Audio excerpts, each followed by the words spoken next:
so it is apt that we have come to do this work, which I think is not all what the take-home message is. It's not all doom and gloom. It's good that I'm following on from Ariane, and I think it's also going to relate to some of what Nicola has to say, so it's perfectly positioned. I want to acknowledge my co-PI, Justine, sitting in the back, so Justine Burns, just raise your hand. She's going to come in at some point. And much of this work is also being conducted with a number of postgraduate students, Patricia Chirwa, George Kinyanjui, Rowan Spazzoli, and Lindsay Roots. I'm not going to be talking to all of their contributions, but given the time, we'll pick a few of the more striking results. The title is Youth Empowerment in Marginalized Communities, and the evidence from this comes from a novel youth empowerment program called Activate Change Drivers. So I want to echo the sentiment expressed by Vimal earlier, in that it is quite important to start with, I think, specifying what sort of view of the world one has when one tries to interpret this type of work. So just a few seconds on the theory underlying the thinking behind this work, my beliefs, my model, if you want to call it that. So piggybacking off Patrizio's remarks earlier, the starting point for this is that low intergenerational mobility affects where you grow up and how you grow up. And marginalized, or to use the language of sociologists, distressed neighborhoods can be poverty traps. If the vast majority of young people that live in these types of neighborhoods become fatalistic, this could lead to a perpetuation of destructive behavior. So we look at things like substance abuse, unsafe sex, domestic violence. All of these outcomes, in a sense, in some way can be tied back to fatalism. And of course, young people that are born into these environments have formed beliefs about the world based on these perverted realities. And when these behaviors become entrenched, they become the norm, neighborhoods can become poverty traps. So what is the scope for public action if one accepts these premises? Well, one option, following the large-scale social experiments that have been conducted in many of the major US inner-city environments, is to move people to better opportunities. Now one can argue the politics of that as a policy option, but I think it's striking and important to note that by and large, the evidence on these so-called mobility experiments does not really make for good reading. Mostly, the outcomes, the impacts of these programs are not shown to be long-lasting. Recent study by Ludwig et al. In 2012, I think, is a very good example of that. So what other options are there? Well, another solution is to try and change the behavioral responses to distress by affecting what underlies fatalism. And of course, to attempt to do so, one needs to have a good idea of what these underlying drivers might be. The Activate Change Drivers program, as I said, is a youth empowerment program, and is one such initiative that is directed at this objective. If you're interested more in more about the program, you can go to the website, which is activateleadership.co.za, and there's a lot of information about what they try to do. In this talk, I hope to do two things. I'm going to talk about this program a little bit, and hopefully convince you that these types of interventions can be undertaken. And secondly, I hope to convince you that they have big consequences that do matter for the sorts of outcomes that we've been talking about throughout this morning.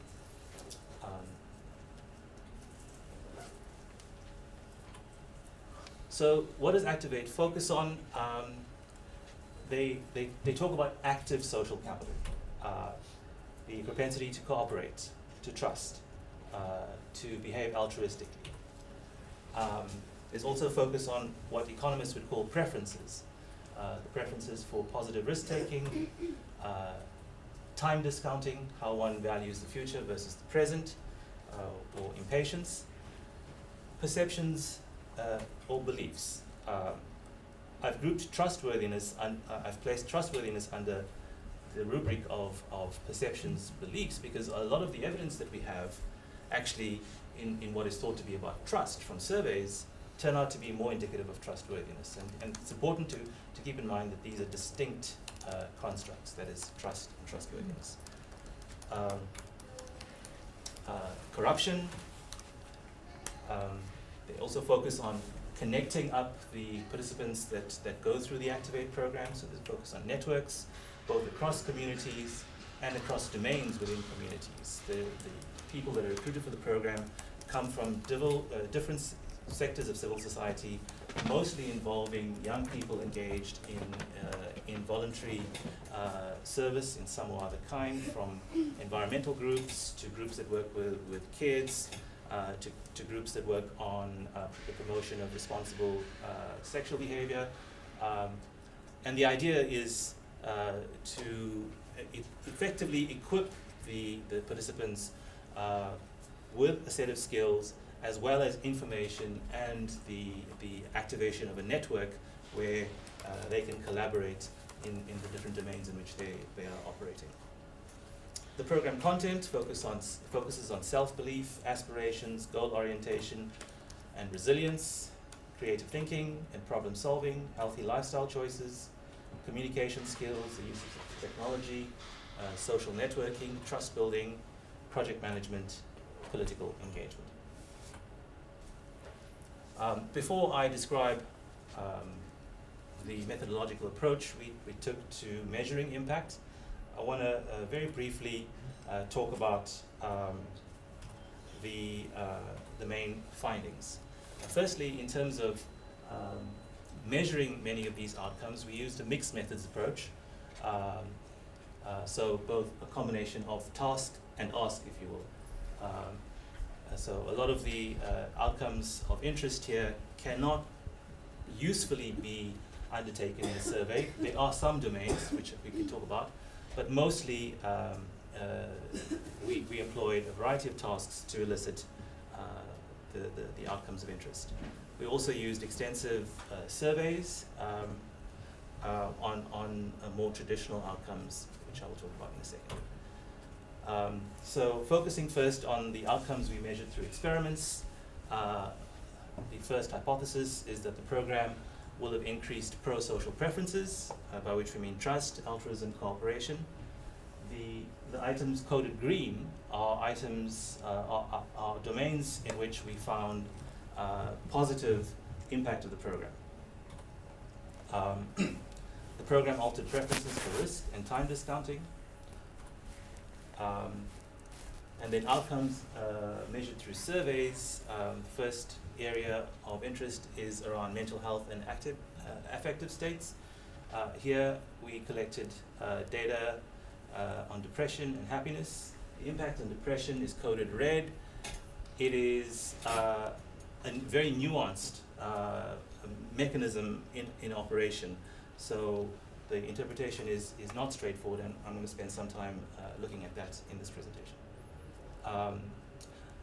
The program improved perceptions and beliefs on trustworthiness. We found no effect on corruption.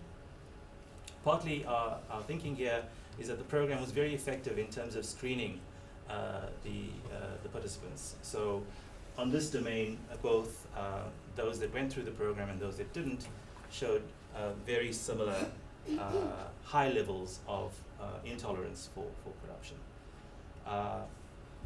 The program had increased an impact on increased opportunities, not so much on employment, but on entrepreneurial initiative, and I will talk to that finding in a second.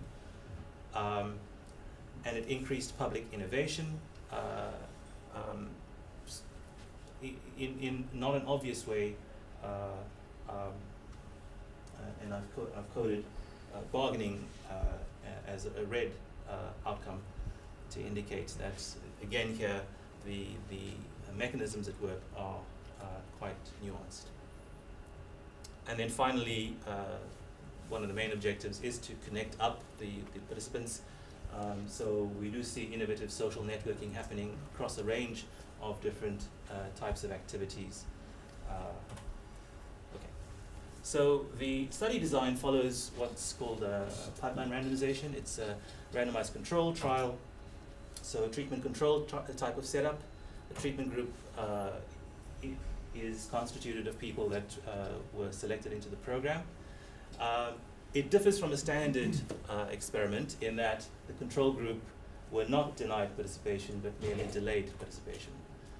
So effectively, once placed in the queue, is randomly assigned. The treatment group went through the program in 2014 and the control group in 2015. And importantly, we measured the outcomes for the control group prior to entry into the program, so at the beginning of 2015.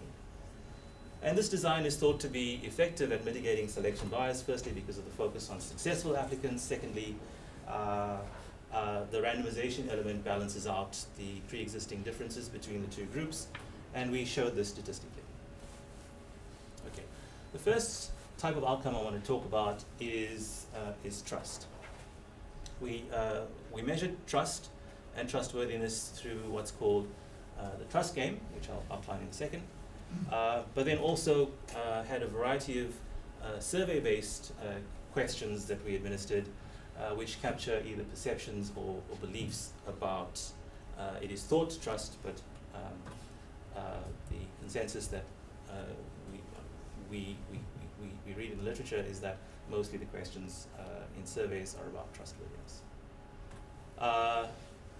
In terms of cooperation and altruism, we employed the prisoner's dilemma game, the public goods game, and the dictator game. Risk aversion and time discounting were also measured through experiments. For risk aversion, we gave participants the choice of choosing between incentivized lotteries, between safe and more risky options. And then we measured time discounting, again using a mechanism where we measured the discount rate or the interest rate, so to speak, that would make subjects indifferent between receiving a payoff now versus delaying that payoff to some time in the future. Mental health and affect. We measured mental health through the Center for Epidemiological Studies depression screen, or the CESD-10. And affect was measured through the positive and negative affect schedule, short form PANAS-SF.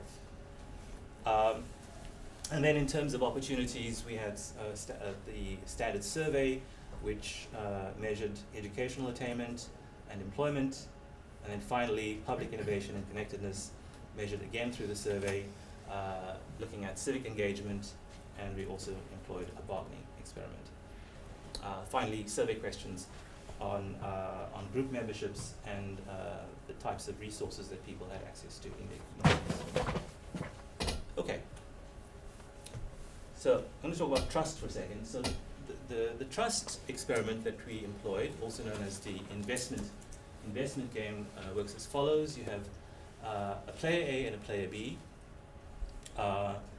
Player A is endowed with a sum of money and told that they are paired with an anonymous individual whom they have a choice to interact with or not. If they choose to interact, they get to pass some amount of money over to the player B.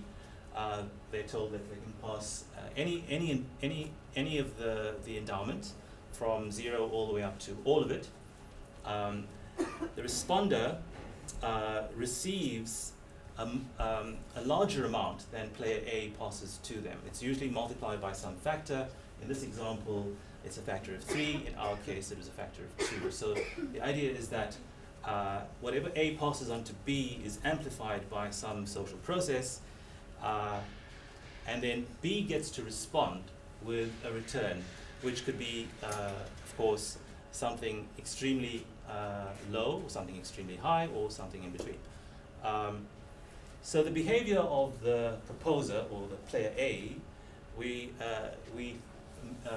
attribute to a trust motive. So in this experiment, by backward induction, if A does not trust B, A will send nothing in return, and B does not obviously get to respond. Of course, what's socially optimal in this experiment is for A to transfer all of the endowment to B, and for B to return an equal split of the amount that B has. The behavior of B is usually an indicator of trustworthiness. So in this experiment, we can measure both trust, the behavior of A, and trustworthiness, the behavior of B. The way we effected the experiment is we randomly split the program participants into the A's and B's, the trusters and the trustees, for both the treatment and the control group. The partners of the trusters were always non-participants, and they were told that they were matched with anonymous strangers off-site, and both A's and B's possess the same knowledge of the game. Now, I don't have an equation, but I do have this picture. I'll leave it to you to figure out which are the X's and which are the Y's. Actually, what I would like for you to do is think of the activate box as the X and everything else as a Y. So these are the outcomes in the trust domain that we measured. So the first point is that the impact of activate on behavioral trust, measured through the trust game, is positive, but it seems to be working through a change in beliefs. The direct effect of activate on beliefs is positive, and we only detect a positive effect on behavioral trust if the impact through this channel is also positive. The second interesting finding is, and this turns out to be an important mechanism that mediates some of these effects, is that activate lowers depression for the male participants in the experiment relative to the female participants.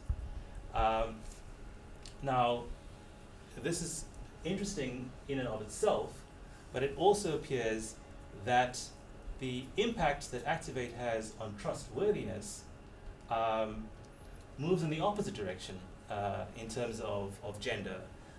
It has a positive effect on the trustworthiness of women, and this appears to be in some sense mediated by the fact that the depression of the male participants goes down relative to females, and I'll talk about that in greater detail in the next slide. So what do we make of this result? Well, detecting depression in men is difficult. There's a range of issues related to misdiagnosis. Depression is often hidden because it's in conflict with ideas of masculinity. But an important meta-analysis of the evidence shows just how difficult it can be to recognize and communicate symptoms of depression on the part of the study subjects. There's also finding that action-oriented collaborative approaches, i.e. group therapy, works better than one-on-one therapy.